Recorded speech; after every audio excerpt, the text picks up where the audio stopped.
The River Thames is one of the world's great waterways. For 2,000 years, it has been the lifeblood of London, nurturing the city that has grown along its banks. And today it is still very much a working river with tens of millions of journeys over and along it every year. But it's about to undergo a change like never before. There is a plan for an audacious engineering project, the likes of which this city has never seen, which promises to transform London's skyline for good. The plan to light the River Thames. 15 iconic bridges with a combined span of 2.5 miles spread over 5 miles of river. In this series, I will follow the ins and outs of this extraordinary project. Charlie, tell me when you've got hands on. And see exactly what it takes to get something this ambitious off the ground. This has to work. If you would close the bridge, £2 million for 20 minutes. £2 million for 20 minutes. A project on this scale will be pitted with challenges, from public scepticism I would like to understand why you want to colour the bridges. to unforeseen delays. I don't care if somebody else's project in another part of the world has to wait a bit. You know, how will they prioritise us? And with the Thames home to an array of endangered species, See, look there. Oh my God! protecting the fragile ecosystem will be paramount. Fish don't like light. Right, so they use- this is really not good. In the build-up to the big switch on, You turn this on, you hadn't seen this, and there's all these people here. No pressure. can the artist behind the project I'm under scrutiny here. pull off the feat of turning the Thames into a river of light?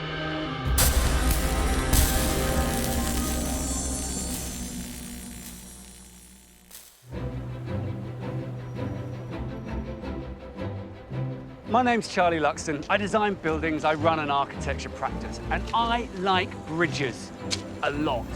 Why? Well, at their heart, they are a pure expression of structural engineering with real creativity and flair. They have a huge historic and symbolic importance. They connect communities, they transform cities. But let's face it, these lofty thoughts probably don't cross the minds of the millions of people who use them every day. It's fair to say that we take our bridges for granted. But there's a plan on the horizon that's going to transform the way we view these bridges and the river that flows beneath them. To find out more, I'm taking a trip down the river with the two people leading this unique project.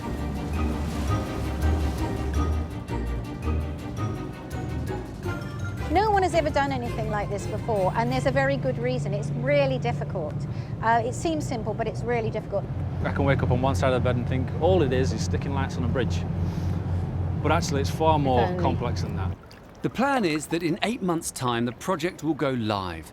The job ahead is fixing an incredible 69,000 lights to the bridges. The worst place to put a light is over a working river because you need an abseiler with an electrical engineering degree. You have to close off arches because the river is a busy place. Case in point, Cannon Street Bridge, built in 1866. It carries 60,000 commuters in and out of London every day. This is a rail bridge, and wherever the lights go, to install them, we can't access the deck of the bridge. It's going to cost £2 million, I think, a day if you were to close the bridge, if there's a railway closure. Every 20 minutes, £2 million for 20 minutes. £2 million for 20 Yeah, minutes. if you were to close the bridge, to close the So- station. So we're not going to do that. So we're not going to do that. What keeps you up at night, Chris? The switching on of the lights and nothing happens when the button's pressed. That's my recurring. That's my recurring. Seriously, you know, like you have the dream where you're walking down the street in your pajamas or naked or whatever. I have this, honest to God, I have this recurring dream. Nothing happens, and all these eyes turn and look at me. So that's. So, given how complex it is it going to happen? Oh my gosh, yes. I mean, we're ready to go on site, pretty much. You're ready to go? We just need to tick a few more boxes and then we're ready to go. The scheme known as the Illuminated River project promises for the first time to light all of central London's bridges in a cohesive way, which will celebrate the beauty of the Thames and its historic relationship with London. These computer-generated models give us a glimpse of how the Thames of the future will look. Waterloo will be lit with colours echoing the palette of Claude Monet's classic paintings of the bridge. Some will be lit to reflect the location, so Lambeth will be the same red as the seats of the nearby House of Lords. Westminster Bridge green to reflect the seats in the House of Commons. Others will be lit to reflect their use, like London Bridge and Cannon Street Bridge, mimicking the movement of the cars, pedestrians and trains that use them. And Albert Bridge will keep its famous monochrome glow, but now it will slowly pulsate to match the tide on the banks below. Each bridge will be an individual artwork, but also synchronised with its neighbour. So when viewed together, the 15 bridges become one giant ribbon of light. But not surprisingly, all of this doesn't come cheap. The budget for the 15 bridges is around £45 million. Nearly all of that is going to be met by private donations. But the question remains, do the London bridges really need all of this new, expensive lighting? Surely they're lit already. The aim of this event is to help create a baseline for how local people feel about the bridges. There's a sheet for approaching... Well, tonight the team behind the scheme are attempting to prove that the bridges need lights. You should all have a clipboard and a questionnaire. Let's go. They've invited a cross-section of people who live and work near the river for a bit of a nighttime recce, and I'm tagging along. First stop, Norman Foster's iconic Millennium Bridge. So the question here is, the lighting is good and I can see well? No. No, no. The amazing thing is that this bridge, when it opened, was called the Blade of Light. And it wasn't meant in an ironic sense, it was genuinely called that. And from what I understand, all the lighting is faulty and has never been fixed. So you can see here, there's sort of bits and pieces, some purple, some are sort of weird green, some white, and a whole side just not working at all. The Illuminated River project promises that the Millennium Bridge will at last become the blade of light the architects always imagined, instead of the anonymous silhouette that spans the river today. And it's not just the Millennium Bridge. Next on the list for our band of surveyors, Southwark Bridge. The lighting is good.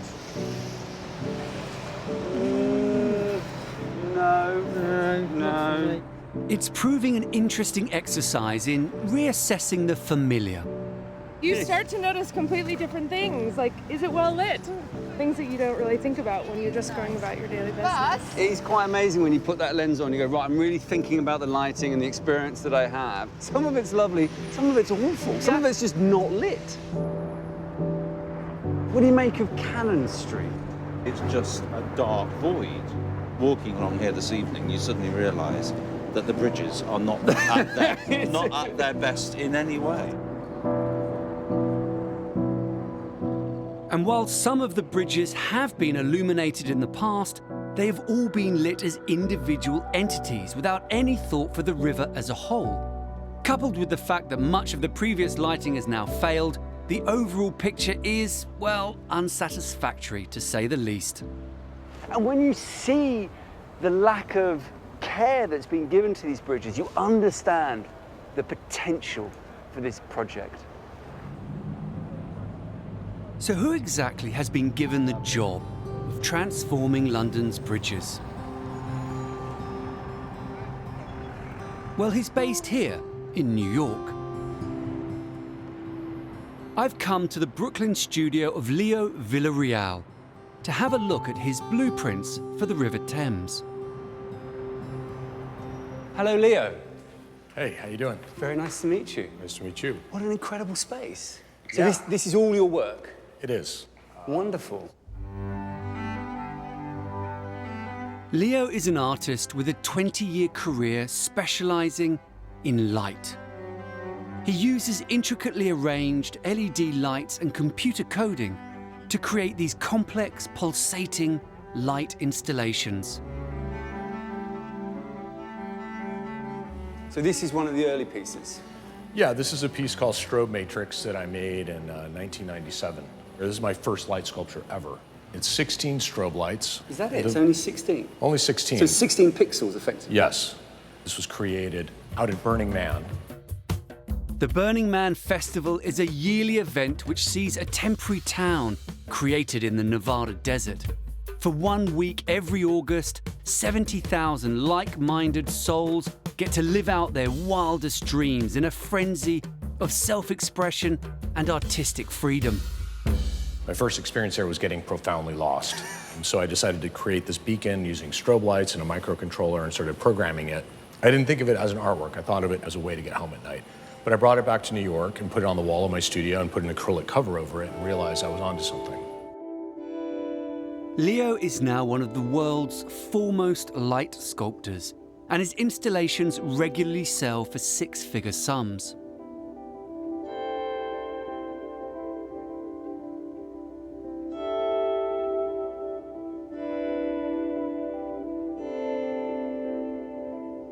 This is what I've been making in the last year and a half. There are 3 panels, and each of them have 8 million individually addressable pixels. So it's 24 million pixels in the entire thing. So it's a huge step up from 16 strobe lights. That's quite a big step. Leo describes his work as digital campfires, and I can see why. There is something primal about them, inviting the viewer to congregate around and get lost within.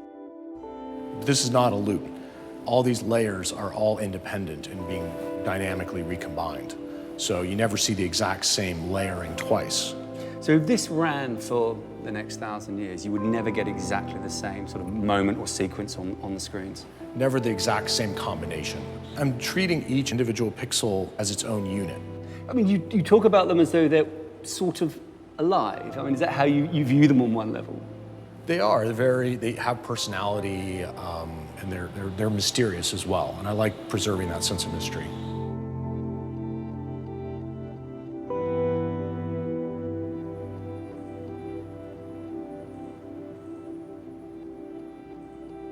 I have to say, seeing Leo's work in this sort of gallery, being on this zero-gravity bench and just sort of losing myself in the art is wonderful. It's intoxicating.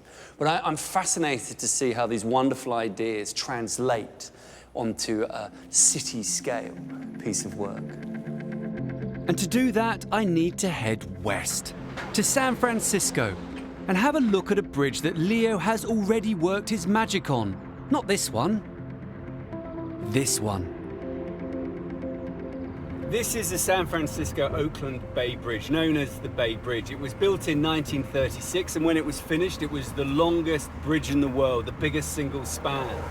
But only 6 months later, the Golden Gate Bridge was built, and this one sort of fell into the shadow of its bigger sister. But in 2013, there was a reason to fall in love with the old bridge all over again, after Leo bedecked it with 17,000 of his pulsating LEDs. And it's truly mesmerizing. Just like the work I saw in his studio, you can stare and let your imagination run wild. But this time it's bigger, much bigger. I really like this one, the kind of the clouds sort of drifting along over 1.8 miles of light surface. Leo's lights were only meant to be on the bridge for 2 years, but the locals liked them so much they campaigned to keep them. And they're now a permanent fixture. I think what's so clever about it is it's so organic. Like kind of the way the lights are programmed together, they really are as a surface rather than a kind of a Christmas tree of lights, if you know what I mean. So you get these incredible forms and they become almost three-dimensional because of the, oh look, and now they're sparkling. Look inside the little clouds, they're sparkling.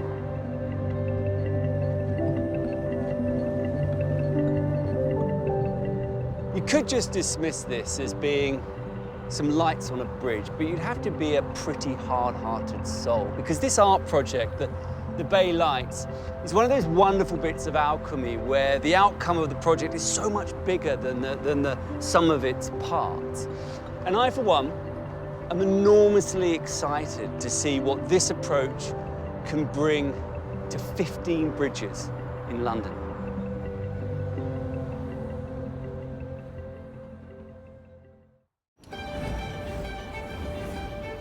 The River Thames is about to undergo a transformation unlike anything seen before, changing London forever. Incorporating 15 bridges from Albert all the way down to Tower Bridge, the Illuminated Rivers project is big, very big. On 5 miles of the River Thames, stretching from Battersea in the west to Bermondsey in the east, passing Westminster, the London Eye, St Paul's and the Shard. Once complete, it will be the longest public art commission in the world. But what exactly is meant by public art? Well, it comes in all shapes and sizes, but generally you'll find it in outside spaces. It's free to view and accessible to all. Of course, public art is as old as the hills. Just ask the ancient Egyptians. It can be short-lived, or built to stand the test of time. It can be outrageous, comical, or poignant. But it doesn't have to be large. London's Millennium Bridge has become one man's canvas for his take on public art, and it's on a micro scale. Ben? Oh, hi. Hello. Charlie. Oh, hi. How are you? Yeah, good. I'm good. Charlie. How's it going? I'm all right, how are you? Yeah, good. Work in progress. So you're the man responsible for these little lovely creations? Yeah, chewing gum art, yeah. So I'm taking something which is thrown away, which is the discarded chewing gum, and hopefully making it into something beautiful. So how many pictures have you done on this bridge? A good kind of more than 600, I'd say. I've lost track. More than 600? Yeah. But they're all very different. The pictures are all very different because people come up to me and they ask for dedications. Each of Ben's pictures tells a story as recounted by a passerby. It could be a first kiss or a get well message. The pictures are small signs of personal connection, humanizing an anonymous urban environment. It's me as an artist kind of doing work from my heart. With a lot of public art, the idea is imposed on the environment rather than the ideas evolving out of the environment. You know, I care about people and I care about our environment. And Ben has found a loophole which to his mind means he can't be accused of damaging this London landmark. This space is not under the jurisdiction of local or national government. Which space? The gum that I'm painting on. Because if you painted on the bridge, that would be graffiti. That would be technically criminal damage. So by painting on the gum, it's finding a place where art can happen in a spontaneous capacity. Unfortunately, the authorities haven't always seen eye to eye with Ben. He estimates that over the years he's been approached by the police over 400 times. Despite being arrested, Ben's refused to give up. And now, on the whole, they let him get on with it. I want to think it looks amazing. It's a beautiful day today. What do you do on a wet day? I have lots of overalls and I have an umbrella. Oh, I see. And the only people interrupting him now are curious passers-by. It always makes me smile when I walk across here because a lot of people don't know because I saw you doing this. Yeah, yes. Ah, okay. So I tell everyone to look down. And smile. Yeah. Look down and smile. Yeah. Oh, thank you very much. Oh, thank you. Surely that is the true purpose of public art. The chewing gum man's pictures make people happy. They get people talking to each other and make the place, well, better. Simple, really.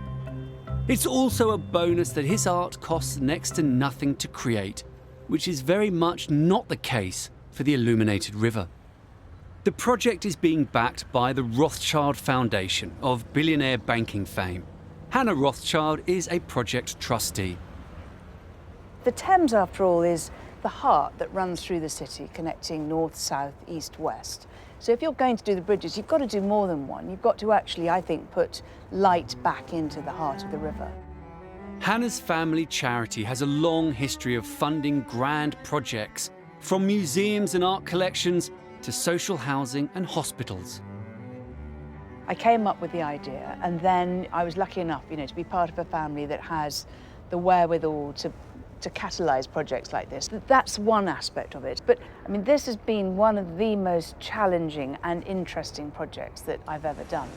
Of the total £45 million budget, £9 million will be spent on around 300,000 LEDs that will all need to be fixed to the bridges.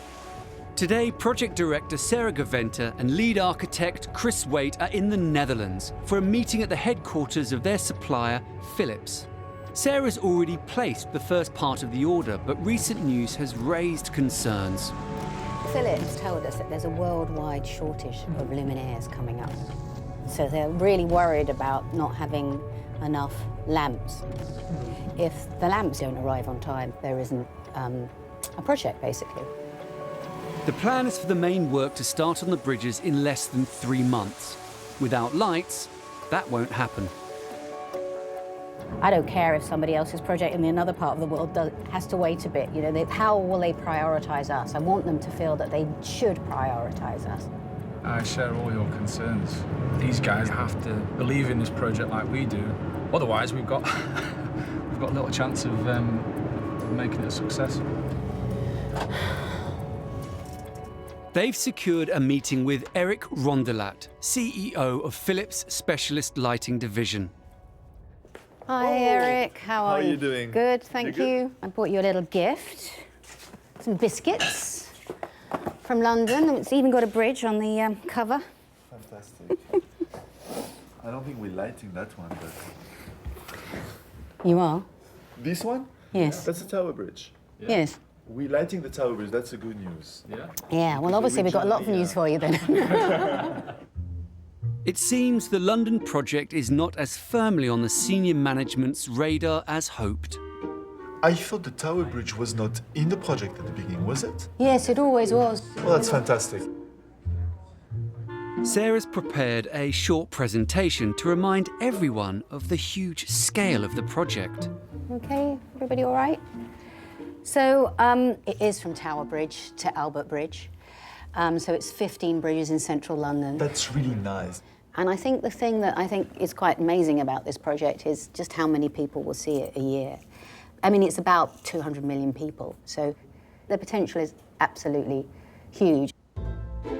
And to reinforce the enormity of the scheme, Chris has brought some of the plans he and his team have spent the last 2 years working on. This is just 2 of 12 books that basically illustrate the design at the end of the technical design stage. I think one could suggest that, okay, it's about the artwork, it's about the artist's vision, but from a physical standpoint, it's really all about your component, your products, your luminaires, and having them perform in the right way for the artwork. Yeah. This is going to be a world-class piece of art that we're installing, and together we have to get this right. There is absolutely no way that we don't deliver. This has to work. Put us completely in the team. Tell us every time you have a doubt, every time you believe there's something that needs to be changed, and we will adapt as fast as we can. I'm also available myself if at any time you have any doubts of any sort, you can contact me Great. as you wish. That's great. We need it. We need that level of support because this is such a unique project for us all. Thank you for your time. Thanks a lot. It was a real pleasure. Thank you. We are a supplier, but we are more than that. Now, this project become ours. We are part of a team that has a mission. My mum always told me to beware charming men, which a bit of advice I actually sadly didn't take. Yeah. But then he did say concrete things about, I will help, here's my number. I can't see how we could have got better commitment out of him. At the end of the meeting, he got it. He got what we're trying to do. And I think because of that, he will follow it. While the Illuminated River team deal with the ins and outs of Dutch electrical giants, I'm taking this opportunity to learn more about London's first bridge. Although the bridge that stands here now dates from the 1970s, there's been one on this site since Roman times. It was the bridge that made London, and what we now know as London Bridge. It may be long gone, but in this church next to the river, it's still possible to see the first London Bridge, albeit in miniature form. Completed in 1209, what made London Bridge so special is that it was almost a town in its own right, with 140 timber houses, shops and churches, all perched precariously on top. This is the most incredible artefact. I mean, I had no idea that it had a sort of castle thing in the middle of it. I mean, I sort of knew that there was a drawbridge. I'd heard that, but I didn't realise it was like a proper fairy tale drawbridge. Right up until the mid-18th century, this was the only bridge over the Thames. And such was the demand to use it that it said at the height of the medieval rush hour, it could take over an hour to cross. Actually, the traffic was so bad that they introduced a rule that you should travel on the left. So the fact that we drive on the side that we do is thanks to London Bridge. I mean, it's a model, but it's so evocative. You can almost sort of smell it, you know, smell the life, animals, people. I'd give almost anything to be able to travel back and just walk across this bridge once. Well, as luck would have it, there's a scene playing out on the new London Bridge today that is as close as I'm ever going to get to time travel. We have the crook up. Sorry? The crook up a bit. Today's event gives people who have been awarded the freedom of the City of London a chance to exercise an ancient right, to drive sheep over the bridge. Move back. It's a recreation of a once common journey that now happens just once a year in the aid of charity. So we've got our Alan Titchmarsh, National Treasure, and the Lord Mayor of London in an enormous hat. And some sheep. It's quite a strange event, very English. So sheep, more makes sense. Sheep, London Bridge, slightly surreal. Yeah. It's a bizarre experience, though. Isn't it? Sun shining on the Shard. And then a load of sheep. Across London Bridge. Today's event celebrates a time when sheep were the stock and trade of London, and a main route to the lucrative markets was over the congested London Bridge. Well, it was quite a wide structure. It had houses on both sides, so the thoroughfare down the middle was not much wider than this, about 4 metres. So you would have had thousands of sheep and people crossing backwards and forwards every day. I mean, absolute mayhem.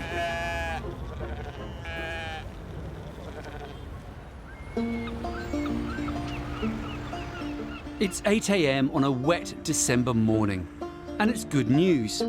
Philips have delivered the lights as promised, which is fortunate, as today is the day they will be attached to Lambeth Bridge for the first time. Grab those 2 rings. Yeah. And they've got a new team member. Okay, that should be sitting right above your hips there, Charlie. Yep. Me. Stand forward, pull down. Okay, is that nice and tight around your waist? The lights need to be fixed under the arches, so the only way to get there is by rope. So, Charlie, foot on, bum over, right, and in the same foot hold, there we go. Step down onto the ledge for me, hold on to the top ledge for me, that's it. You can step down onto that white ledge, so just that's it. Perfect, now use your feet, that's it, okay? Just walking down the wall. Could have been doing this all your life, eh? With bridge work, nothing is simple. Pedestrian access is restricted, the arch is closed to river traffic, and a safety boat is standing by. What I need you to do is, as we descend, nice and easy, keep a nice tension on the rope, little pieces at a time. Okay, keep that nice and slow, nice and easy. That's perfect. Today is something of a dry run. The team are only installing a fraction of the lights that'll eventually be fixed to the bridge. It's a chance to test their theories on how and where to attach the lights.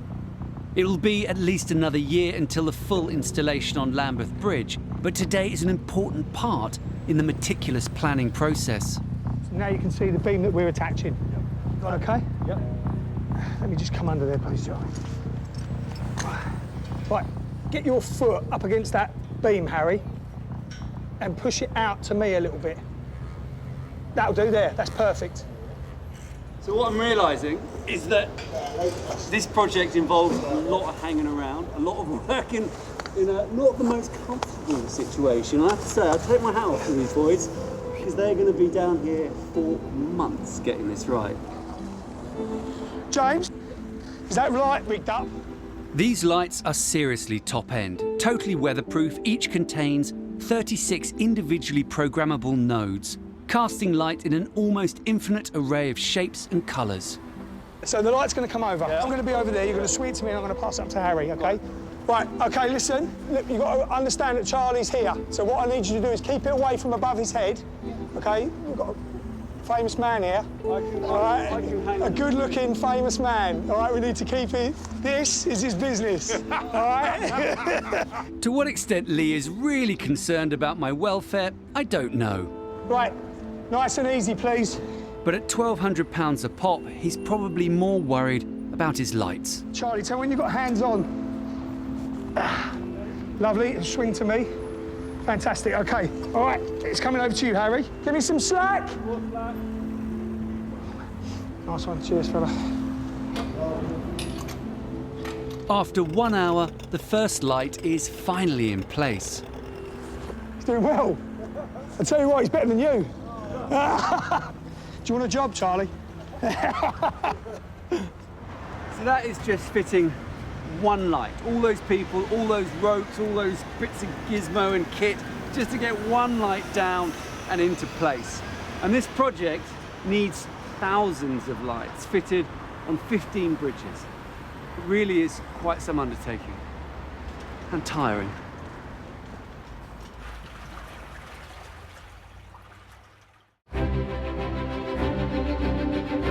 The River Thames is about to undergo a transformation unlike anything seen before. A £45 million privately funded project that will light 15 of its bridges, changing London forever. We're going straight through here, onto the little boat. Lovely, thank you very much. Chris Livett makes his living on the Thames with a fleet of boats providing everything from dinner cruises to tugboat hire. Go straight to the front there, Charlie, that's it. I'm interested to know how this massive project is viewed by a man who knows this legendary waterway better than anyone. So your family's had a long relationship with the river? Yeah, we've been afloat now since 1710-ish. Wow. So I'm the 7th generation of Livett. I've now got an 8th generation. My son is in the business. Chris's forebears were known as watermen, basically the river-bound black cab drivers of the day, responsible for transporting passengers up, down, and across the Thames. So what does a man with such a long connection to the Thames think of the Illuminated River project? I think it will bring a huge amount to London. I think it will bring a huge amount of benefits for those that operate passenger boat services in particular. We should be inviting people out onto our boats more. People should be coming out on the boats more. Because remember, it's, as you can see now, a bridge looks completely different when you're going underneath it. Not many people see the underside of that bridge. Seal, look. Seal. Seal where? Just there. Oh my God. But that's just testimony to how clean the river is today. It's gone down to feed some more, I guess. That was incredible, though. Yeah, it's not an uncommon sight these days. Seals are certainly coming up this far upriver, up as far as Teddington. Well, this is right up next to Tower Tower Bridge. Yeah, yeah. Imagine walking over Tower Bridge and looking down and seeing one of those. Seal. Exactly. Spotting a seal today is even more amazing when you consider that just 50 years ago, the river was declared biologically dead. When I first came afloat, you could smell your way up the river. You could smell the Tate & Lyle sugar refinery. You could smell the power stations. You could smell the rubbish. So it's transformed amazingly. And one good example, if you look at that boat just going past us and look at the wash that he's generating. Yeah. See the colour of it, how white it is. Yeah. That's an indication of how clean the water is. When I first came afloat, that would have been grey and toxic. This is the new London Bridge. Yeah. The old 22 Arch Bridge was slightly further downriver here. What, here? Yeah, just here, just by St Magdalens, the martyr there, the church. When the bridge was here, the river was a different place. This is the Pool of London, and it was a pool of water. It was a lot more sedate. We didn't have the speed of, or they didn't have the speed of tide that we have today. And London Bridge acted as a dam, so it would slow the water down. The first London Bridge, with its 19 tightly spaced piers, had such a profound effect on the flow of the Thames that in the coldest winters, the river froze over. For Londoners, it meant party time, turning this newly formed public space into a frosty fairground, a spectacle full of hastily constructed shops, pubs and theatres. Thousands of people turned up every day, and there was said to be every possible form of entertainment, including on one occasion, a parading elephant. But for the waterborne taxi drivers, a frozen Thames was a problem. It was thick ice, thick pack ice. People could then walk across. They could walk down the stairs and walk onto the ice and walk over to the other side of the river. The watermen were becoming destitute. So to combat that, the watermen would break the ice around the stairs, get one of their skiffs on there, and you'd have to step on my skiff to step onto the ice and thank you very much, that's a shilling, sir.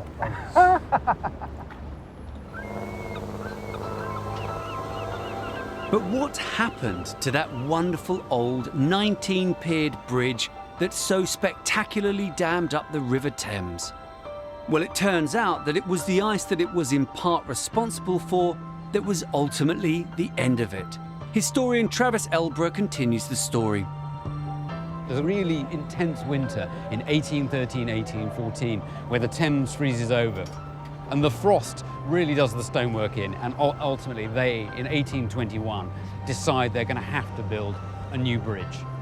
And after a monumental 7-year build, the new bridge, designed by John Rennie, was opened in a grand ceremony by King William IV. But it would only last a fraction of the time of its predecessor. Unfortunately, it is almost immediately out of date, almost the moment it opens. When Rennie finishes his original design for the bridge in 1821, there isn't even horse buses. There aren't horse-drawn omnibuses on the streets of London. By the time it opens in 1831, there are horse buses, there are railway stations bringing people into London. And it's struggling to cope with a much more motorised and traffic-ridden London. So in the mid-1960s, there's another plan to create a new bridge for London. After almost 140 years of this sort of pounding, the nursery rhyme's famous link between two banks of the Thames isn't falling down, it's carefully being taken to pieces. In 1968, work started on dismantling London Bridge. London's outgrown the 53 feet wide span. But that didn't mean the life of the 1831 John Rennie Bridge was over. Far from it, because London had decided to sell its famous bridge. 45 inquiries have reached the City of London from would-be buyers. Closing date for tenders is March 29th. Anybody want to buy a bridge cheap? It's around $500,000, including storage, shipping, and delivery. But the really interesting part of the story isn't just where it was delivered, but why. It's quite hard to get your head around.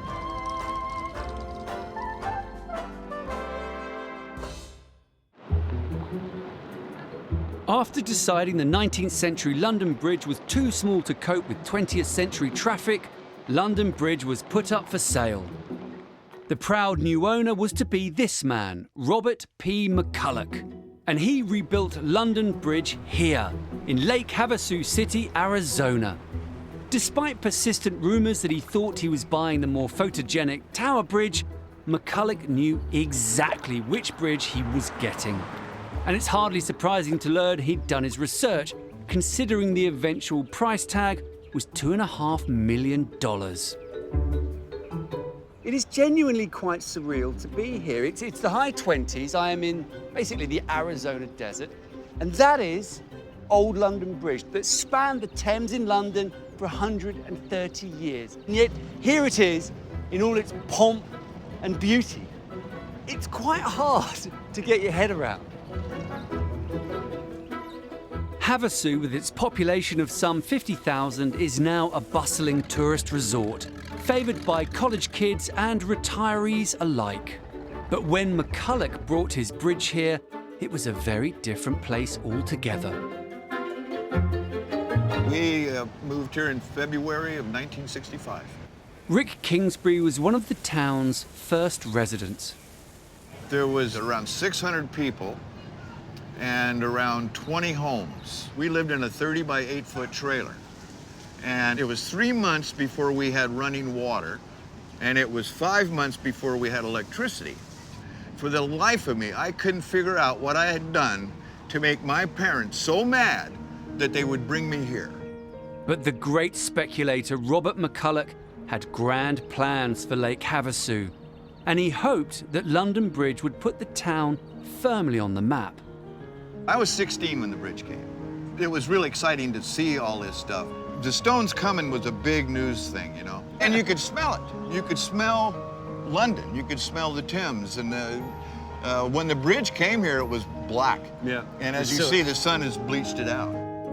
Not bothered by the minor detail that there was no river for his newly acquired bridge to span, McCulloch had his engineers build it on dry land. Once complete, a channel was dug underneath for water from the nearby lake to flow through. The bridge was like a huge shot of adrenaline. You know, it was hope, it was ambition. And to see Havasu grow from literally nothing to what it is today, it's cool. It's just cool. I mean, how many people can say that we got the London Bridge in my backyard, you know? So I love it.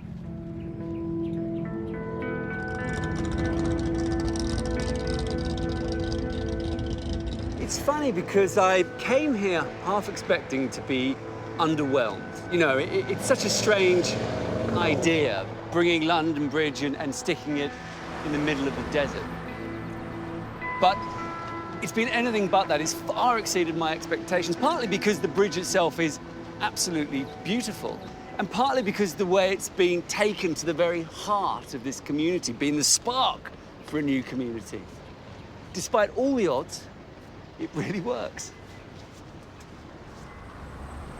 Back in London and now in the 21st century, another American is about to write his own chapter in the history of London Bridge.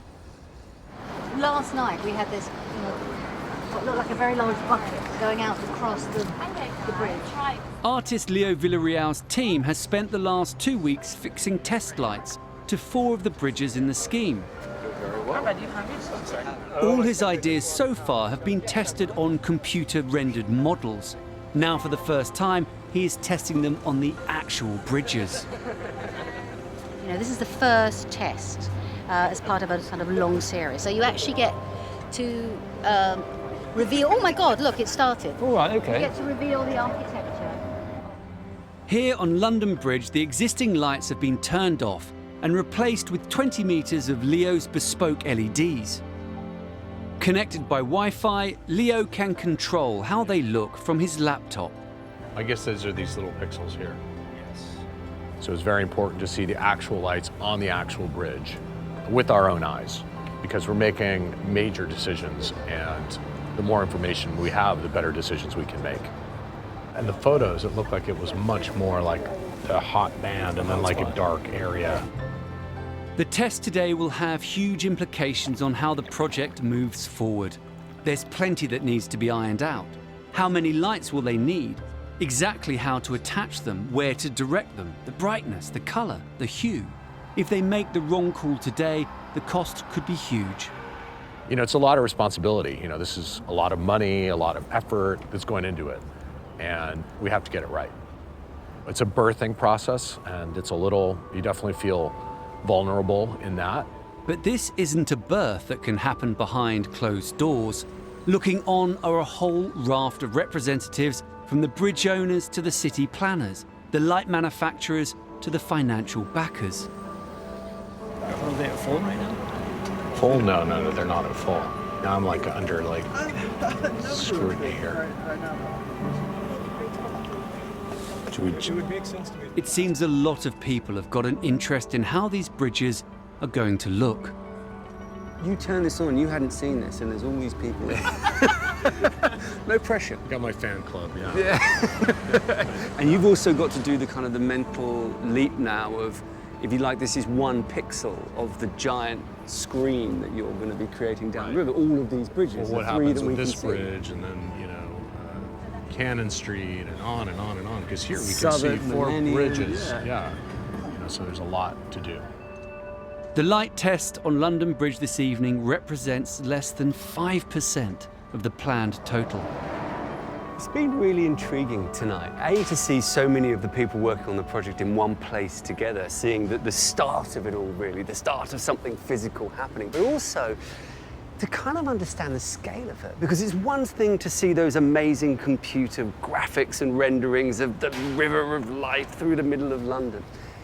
It's quite another to stand here and see a bit of light on this bridge here, on London Bridge, but then to imagine it on Cannon Street, then to imagine it on Southwark, then to imagine it on the Millennium, to imagine it on Tower Bridge. Suddenly you understand the scope and ambition that this project has. So from this tiny acorn of a light installation, a mighty oak should and will grow. Next time, work finally starts and the pressure is on from the get-go. I have to keep sort of saying, are we on track, are we on track? And they keep saying to me, well, we are until we find any other problems. But there is an issue with an unlikely squatter at Cannon Street. It's the law. We can't physically move her, and she's got every right to be here. The city planners come to pass judgment on work so far. It feels worse than exam day. I haven't felt this nervous, certainly professionally, for a very, very long time. And the countdown to the big day begins. 11 weeks, 12 weeks. It's in 12 weeks' time.